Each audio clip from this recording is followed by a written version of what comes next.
નમસ્કાર વિદ્યાર્થી મિત્રો, સ્વાગત કરું છું આપ સૌનું. હું છું શિવમ મહેતા.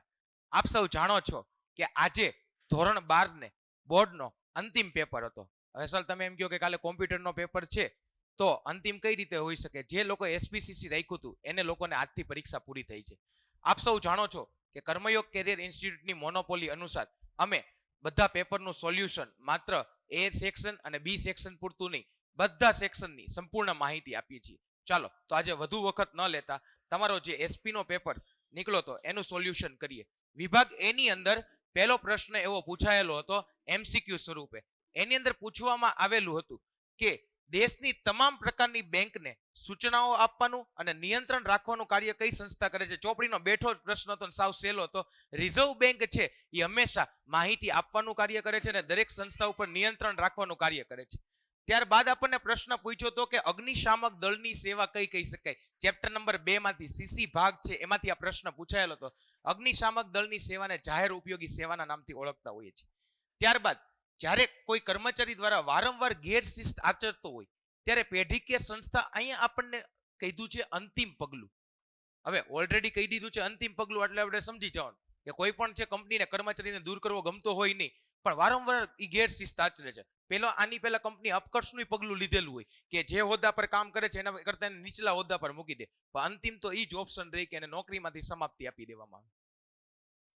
સંભવિત આર્થિક નુકસાન છે તેને પહોંચી વળવા માટે અગમચેતી ભરેલી ગોઠવણ એને આપણે વીમાના નામથી ઓળખીએ છીએ. ખરેખર વીમાની વ્યાખ્યા છે આપી દીધી, ખાલી એક શબ્દ ખૂટતો હતો. વીમાની વ્યાખ્યા આ જ થાય કે સંભવિત આર્થિક નુકસાન છે ને પહોંચી વળવા માટે અગમચેતી ભરેલી ગોઠવણ એટલે વીમો.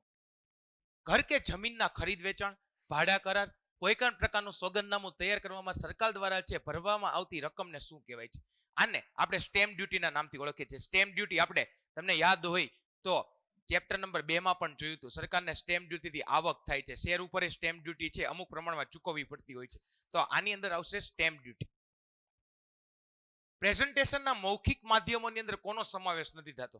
હવે અહીંયા ઓપ્શન નંબર એ ઉપરથી ખબર પડી જાય મેમો છે એનો સમાવેશ ના થાય. મેમો છે એ પત્રનું સ્વરૂપમાં આવે. આંતર વિભાગીય પત્ર વ્યવહાર જોયું તેમાં આપણે 3 બાબતો જોઈ હતી: નોટિસ, પરિપત્ર અને મેમો. તો મેમો તો લેખિત સ્વરૂપે લખવામાં આવતો હોય છે. કયા દસ્તાવેજ દ્વારા જાહેર ભરણા માટે આમંત્રણ અપાય? જાહેર ભરણા એટલે શેર બહાર પાડવા માટે, તો વિજ્ઞાપન પત્ર દ્વારા આપવામાં આવતું હોય છે. શેર ડિવિડન્ડને મુખ્ય કેટલા પ્રકારમાં વેચવામાં આવે છે? વિદ્યાર્થી મિત્રો આપ જાણો છો શેર ડિવિડન્ડને મુખ્ય 2 ભાગમાં વેચવામાં આવે: વચગાળાનું ડિવિડન્ડ અને આખરનું ડિવિડન્ડ. વચગાળાના ડિવિડન્ડને 6 માસિક ડિવિડન્ડ કહેવાય છે, જ્યારે આખરના ડિવિડન્ડને વાર્ષિક ડિવિડન્ડ કહેવાય છે. શેર ધારકને અદાલત નાદાર જાહેર કરે તો, હવે અહીંયા પ્રશ્ન એવો થયો છે અદાલત નાદાર જાહેર કરે છે, કોઈ વ્યક્તિ જાહેર નથી કરતું, અદાલતે જાહેર કર્યો એટલે અદાલતનો હુકમ છે ને બધા લોકોએ ફરજિયાત માનવો પડે. અને એ ઉપરાંત આપણે કહી શકીએ કે આ ફરજિયાત હસ્તાંતરણનો સંજોગ છે. કાયદાકીય હસ્તાંતરણ છે એના સંજોગો, કાયદાકીય હસ્તાંતરણને બીજા નામે ફરજિયાત હસ્તાંતરણ કહેવાય. તો હંમેશા શેરનું ફરજિયાત હસ્તાંતરણ થાય. કોના જણાવ્યા પ્રમાણે જોઈન્ટ સ્ટોક કંપની શરૂ કરવા પાછળનો મુખ્ય ઉદ્દેશ શેરની ફેરબદલી સરળતાથી થઈ શકે તેવી સગવડ તેના સભ્યને આપવાનો છે? આ પ્રશ્ન હું એટલા માટે વાંચું છું કારણ કે જ્યારે તમારે એસપી નો પેપર હતો, જ્યારથી આખા વર્ષથી એસપી ભણાવું છું ત્યારથી કહું છું સૌથી છૂપો પ્રશ્ન હતો. આ પ્રશ્ન એની પહેલા 1 માર્કમાં પણ પૂછાઈ ગયેલો હતો અને આ વખતે એમસીક્યુમાં પૂછાણ. વિદ્યાર્થી મિત્રો ચેપ્ટર નંબર 2 છે એના લાસ્ટ પેરેગ્રાફની અંદર આનો જવાબ આપ્યો હોય છે. આ ખરેખર સેન્ટેન્સ તે લોર્ડ બ્લેકબર્ને કીધું હતું.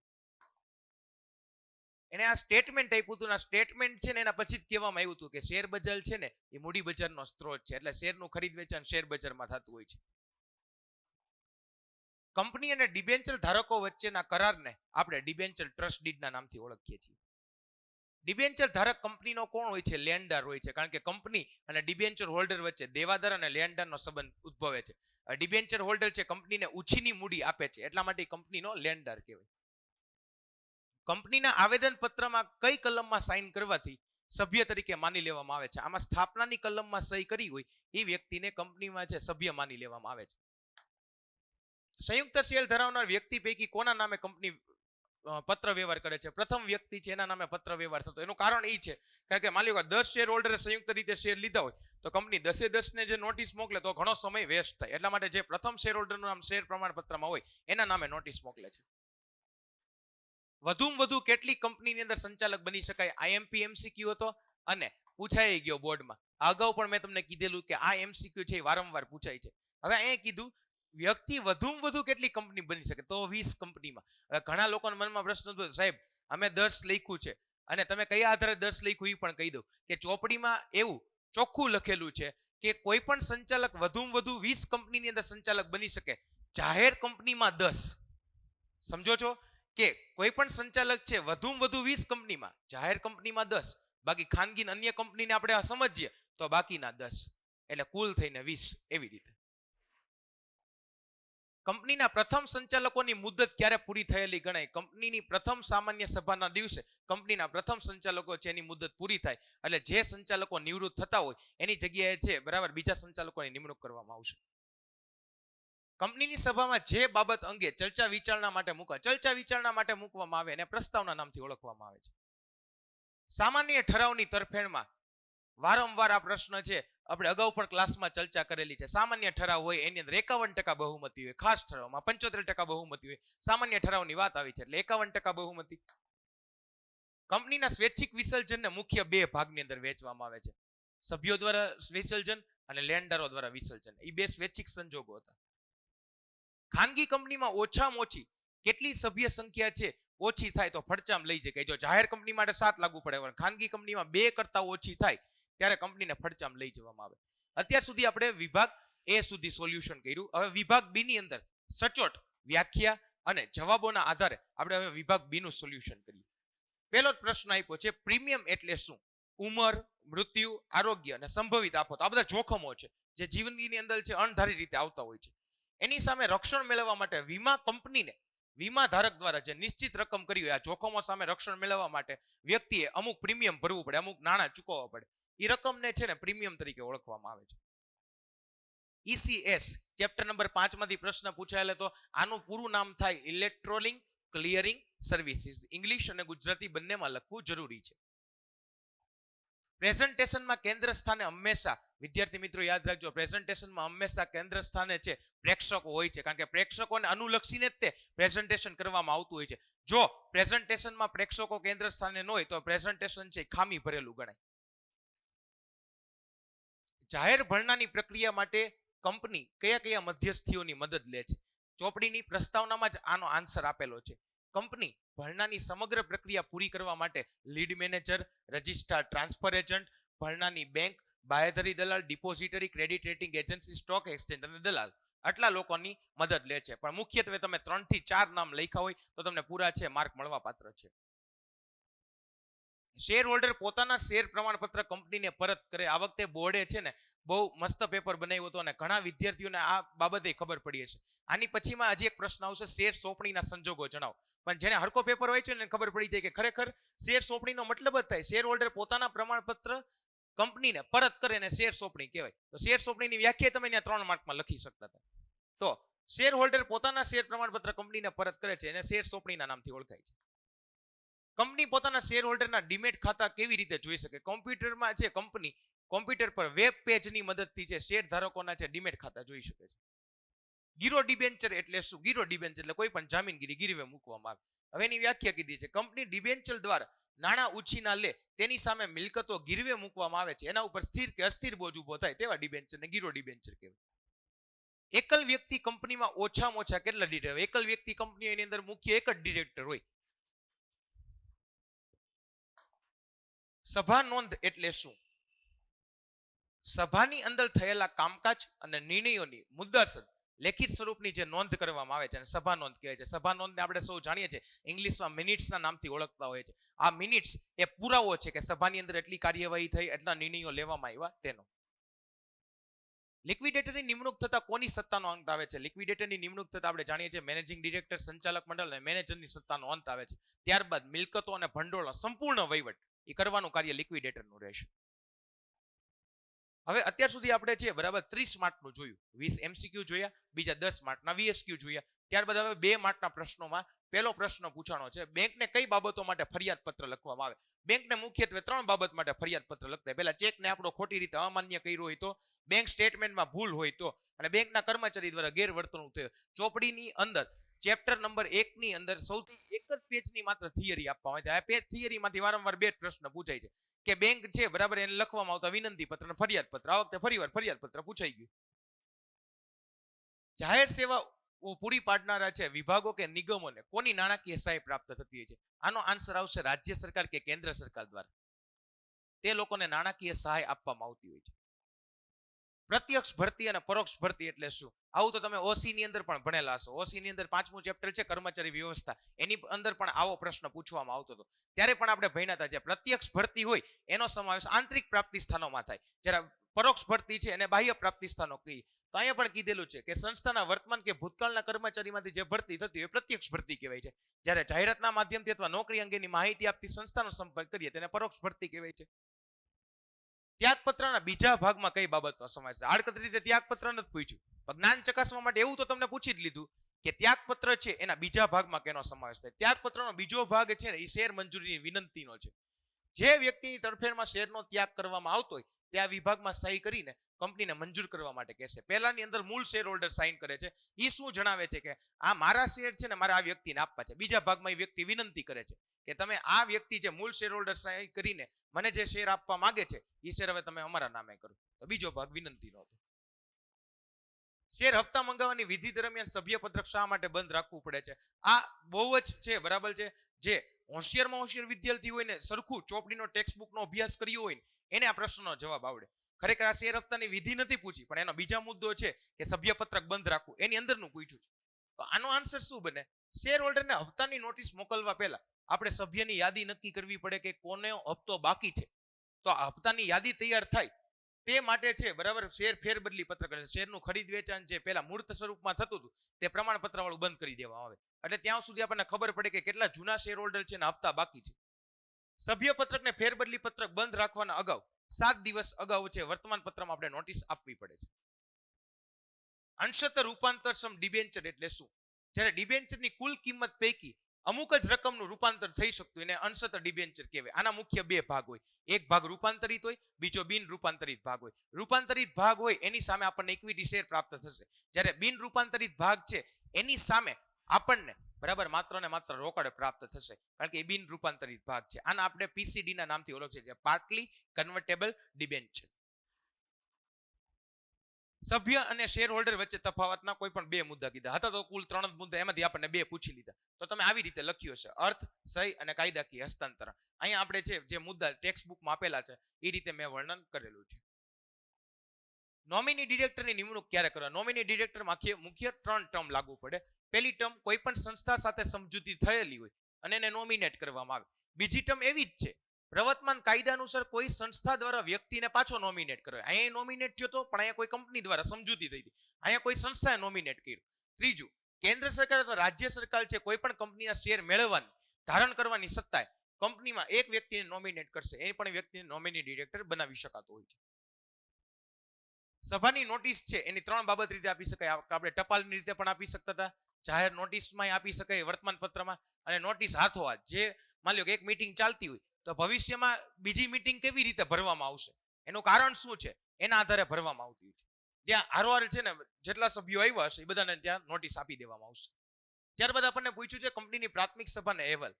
ચેપ્ટર નંબર 7 નો આ પ્રશ્ન છે, કંપનીનું વિસર્જન. એની અંદર અદાલત દ્વારા જે વિસર્જન કરવામાં આવે છે, ફરજિયાત વિસર્જન, એનો એક મુદ્દો છે. એમાં કીધું છે કંપની ધારાની જોગવાઈ અનુસાર કંપનીએ કાયદેસરની પ્રાથમિક સભા બોલાવવી પડે છે, કારણ કે કંપનીની કાયદેસરની પ્રાથમિક સભામાં પ્રથમ સંચાલકોની નિમણૂક બાદ બીજા સંચાલકોની આપણે નિમણૂક કરશું.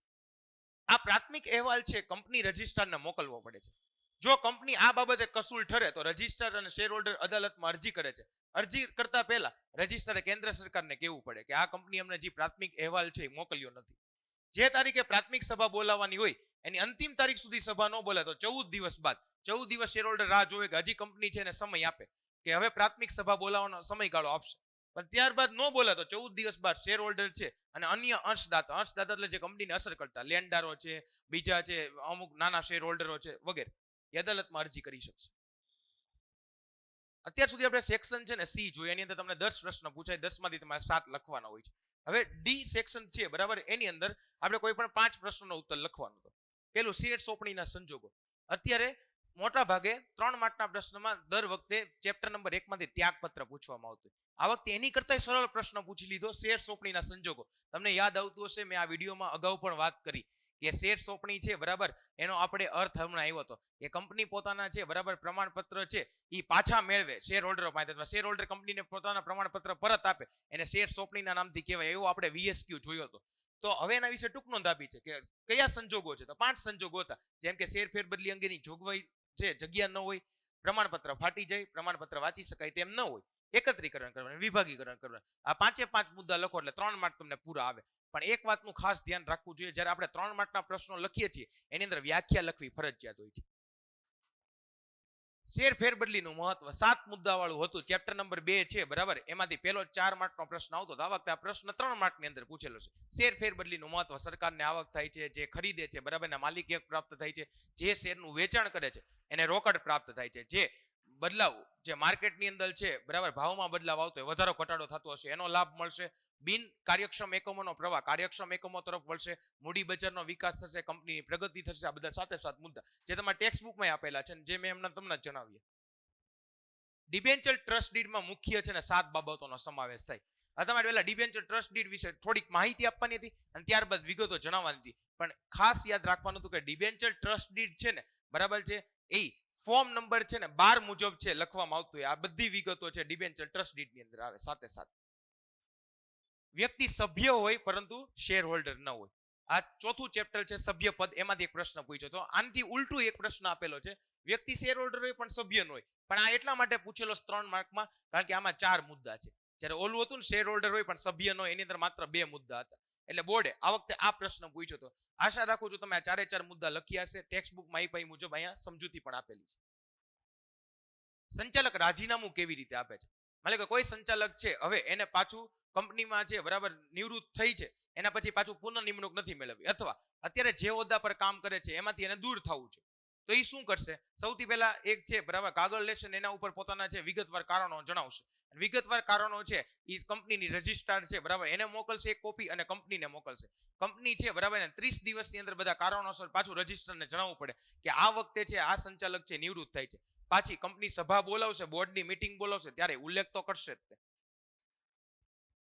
સભા અંગે સેક્રેટરીની છે બરાબર ફરજો છે, સભાની નોટિસ મોકલવાની છે 21 દિવસ અગાઉ બધા લોકોને મોકલવી જોઈએ, કાર્યસૂચિ મળી જવી જોઈએ. આ ઉપરાંત જે સભાની અંદર કામકાજ કરવાના છે એની યાદી, પ્રવચન છે બરાબર જે ચેરમેન દ્વારા આપવામાં આવશે એની એક કોપી, આ બધી વસ્તુ છે મોકલવાની ફરજ સેક્રેટરીની હોય છે. એની પર બધી માહિતી આપેલી છે. કંપનીના સ્વૈચ્છિક વિસર્જનના સંજોગો મુખ્ય 3 બાબતો હતી. એની અંદર પહેલું કંપનીની મુદત, જ્યાં કંપનીની મુદત આવેદન પત્ર નિયમન પત્રમાં લખી હોય એ પૂરી થાય તો કંપનીનું વિસર્જન કરવું પડશે. અમુક બનાવ બનતા કંપનીનું વિસર્જન કરે તો. અને ત્રીજું ખાસ ઠરાવ માટે આપણે જાણીએ છીએ 75% બહુમતી. હવે સેક્શન ઈ આવ્યો, વિભાગ ઈ, એના વિશે હવે આપણે માહિતી જોઈએ. એની અંદર બધા પ્રશ્નો તમને 4 માર્કના પૂછાતા હોય છે. સૌથી પહેલું જ પૂછવાનું કે સજાવટ ફર્નિચર વડોદરા વતી all in one furniture manufacturing મુંબઈને 100 નંગ ટેબલ અને 200 નંગ છે ખુરશી ખરીદવા માટેનો આપણે ઈમેલ લખવાનો છે. હવે ઈમેલ હોય તો એની અંદર કેટલું થઈ ગયું, ટુ અને ફ્રોમ થી શરૂઆત કરીએ આપણે. આખો ઈમેલ તો હું લખી નહીં શકું પણ તમને બેઝિક માહિતી આપી દઉં. હવે જો સજાવટ ફર્નિચર વડોદરા વતી બરાબર છે, આપણે કોને લખવા? ઓલ ઇન વન, એટલે આપણે જેને લખતા હોઈએ ને બરાબર છે એનું અહીંયા બનશે. તો અહીંયા હું લખી શકું ઓલ ઇન વન બરાબર છે manufacture@gmail.com. અને જ્યારે કોના દ્વારા મોકલવામાં આવે તો અહીંયા સજાવટ furniture@gmail.com. પછી હું સીધો વિષય લખી નાખીશ. જે વિદ્યાર્થી મિત્રોએ ધ્યાન આપ્યું હોય તો ઈમેલની અંદર તારીખનો ઉલ્લેખ કરવો પડતો નથી, ઓટોમેટિક જનરેટ થઈ જાય છે બરાબર. તો તમે આ ઈમેલ છે બરાબર યોગ્ય લખ્યો છે એવી આશા રાખું છું. ત્યારબાદ આપણને પ્રશ્ન પૂછ્યો છે અનિયમિત શેર વેચણી અને ગેરકાયદેસર શેર વેચણી. હવે અનિયમિત શેર વેચણી છે બરાબર, જ્યારે શેર અરજી અંગેની જે વિધિઓ છે, આ ઉપરાંત એના જે કાયદાકીય નિયંત્રણો છે એનો ભંગ કરીને જે વેચણી થતી અનિયમિત શેર વેચણી. જ્યારે ગેરકાયદેસર શેર વેચણી છે એ ભારતીય કંપની કાયદા છે, જે કરારનો કાયદો છે એનો ભંગ કરીને કરવામાં આવે છે, એને ગેરકાયદેસર શેર વેચણી કહેવામાં આવતી. કાયદાકીય હસ્તાંતરણના 5 સંજોગો હતા. આ 5 સંજોગો છે સૌથી સરળમાં સરળ પ્રશ્ન. આ મને જે 4 માર્કમાં લઈ ગયો ને એ પ્રશ્ન. મુખ્ય 5 જ સંજોગો લખવાના. 5 સંજોગોમાં માત્ર 5 જ શબ્દો હતા. મેં તમને અગાઉ પણ કીધું હતું. માની લો કે શેર હોલ્ડર છે બરાબર છે એ અવસાન પામે બરાબર, એને વસિયતનામું તૈયાર નથી કર્યું અને કાયદેસરનો વારસદાર છે તો વારસદારને શેર પ્રાપ્ત થાય. ટર્મ ઈ જ છે, શેર હોલ્ડર મૃત્યુ પામે, જે વસિયતનામું તૈયાર નથી કર્યું પણ હવે વારસદાર સામે તો વારસદારને શેર આપ્યા, આ વખતે વારસદાર નથી તો એની જગ્યાએ છે બરાબર કંપની રિસીવરની નિમણૂક કરે. અદાલત દ્વારા નાદાલ જાહેર થાય તો પણ કંપની છે રિસીવરની નિમણૂક કરશે. અદાલત પણ રિસીવરની નિમણૂક કરી શકે છે. જ્યારે શેર હોલ્ડર અસ્થિર મગજનો જાહેર થાય ત્યારે વાલી કે ટ્રસ્ટીની નિમણૂક થાય. અને એકલ વ્યક્તિ કંપનીમાં કોઈ મૃત્યુ પામે તો કંપની છે એના વારસદારને શોધીને એના નામે શેર ટ્રાન્સફર કરે. તો આ 5 સંજોગો અહીં આપવામાં આવેલા છે. કંપનીનું સભ્યપદ કોણ મેળવી શકે? 4 માર્કમાં દર વખતે 3 પ્રશ્નમાંથી એક પ્રશ્ન તો પૂછાતો જ. આ વખતે એવું પૂછાનું કે સભ્યપદ કોણ મેળવી શકે. મુખ્ય છે બરાબર 8 રીતે. સૌથી પહેલું છે જીવંત વ્યક્તિ, પેઢીના ભાગીદારો, હિન્દુ અનડિવાઇડેડ ફેમિલી, હિન્દુ અવિભક્ત કુટુંબ, ટ્રસ્ટ, વિદેશી વ્યક્તિ, સંયુક્ત શેર ધરાવનાર કંપની અને અન્ય સંસ્થાઓ. 8 ના તમારા મુદ્દાઓ વિશે વિગતવાર માહિતી આપવાની હતી. એટલે આ પ્રશ્નમાં તમને પૂરા 4 માર્ક પ્રાપ્ત થાય. મેનેજિંગ ડિરેક્ટર અને ડિરેક્ટર વચ્ચેનો તફાવત. જ્યારે 5મું ચેપ્ટર પૂરું થાય ને એની અંદર આનો સંપૂર્ણ તફાવત આપવામાં આવેલો છે કે ક્યાં એનો અર્થ છે, બેને વચ્ચેનો સમયગાળો શું હોય, મહેનતાણું શું હોય, એક કંપનીમાં કેટલા ડિરેક્ટર અને મેનેજિંગ ડિરેક્ટર કેટલા હોઈ શકે, એ મુદ્દાને આધારે આપણે અહીં તફાવત પાડીએ છીએ.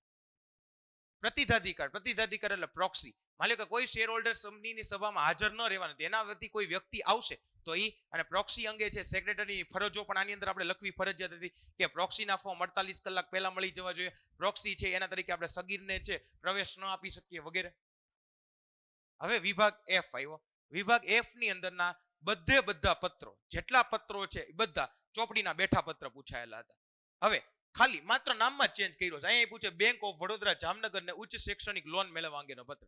તમને યાદ આવતું હોય ને તો આપણે ટેક્સ્ટ બુક ની અંદર ભણ્યા હતા કે છેલ્લો પત્ર આવતો શૈક્ષણિક લોન લેવા માટે. એની અંદર છે એક ભાઈ છે અરજી કરતા હતા કે એની પુત્રી છે ને બરાબર એને IIM માં એડમિશન મળેલું છે, એનો ખર્ચ મોકલવા માટે છે લોન લીધી હતી. શૈક્ષણિક લોનનો પત્ર છે. અહીં મેં આખો આપેલો જ છે બરાબર. ટેક્સ્ટ બુક ની અંદર બેઠો આનો પત્ર આપેલો જ હતો, ખાલી નામ ચેન્જ છે. હવે આપણને કીધું છે સંસ્થાના સરનામે પોસ્ટ પાર્સલની સમયસર વેચણી થતી નથી. ચોપડીની અંદર ઉદાહરણની અંદર પેલો કે સંસ્થાના સરનામે થતી જ નથી. સરકારી વિભાગોની અંદર સૌથી પહેલો જ પત્ર આપેલો છે અને ઈ બેઠો પૂછાઈ ગયો. તો એની અંદર છે આ બધી ડિટેલ આપેલી છે. હવે અહીંયા તો કેટલું સારું હતું કે અહીંયા આપણને કોઈ એડ્રેસ જ નથી આપ્યું.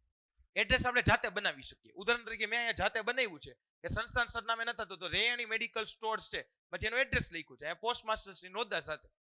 શું ફરિયાદ છે? પોસ્ટ પાર્સલની સમયસર વેચણી નથી થતી. મેં એનો ઉલ્લેખ કરી દીધો કે જે દવાના પાર્સલ હોય એ સમયસર પ્રાપ્ત થતા નથી અને સંપૂર્ણ સરનામું દર્શાવતા પાર્સલ છે રૂબરૂ મુલાકાતમાં પછી અમારે મેળવવા પડે છે અને ઘણી બધી મુશ્કેલી પડે છે. તેના અંગેનો પત્ર હતો. ત્યારબાદ અંબાજી સ્થિત બાળ વિકાસ નામની સેવાભાવી સંસ્થાને છે કારકિર્દી માર્ગદર્શન અંગે.